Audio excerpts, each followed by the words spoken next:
Hi guys, welcome to How to Solve YouTube channel. In today's video, I'm going to show you how you can make your own sound on TikTok. Before getting into this video, must subscribe to our YouTube channel and click on the bell icon. First, you need to open TikTok application. Once you open TikTok application, then you need to click on the plus icon in the bottom. And here you need to record a video. Once you record a video,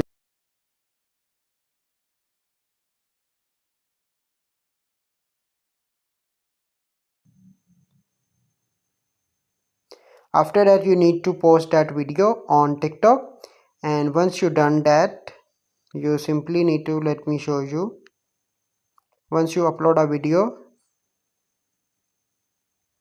your sound will be shown in the right bottom corner. Click on that and then you need to click on the pencil icon.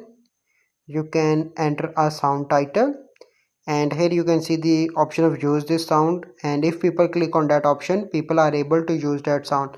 So this is the process by which you can make your own sound on TikTok. I hope you find this video helpful. If you find this video helpful, must like this video, subscribe to our YouTube channel for future videos. We'll see you in the next video. Thank you. Have a good day.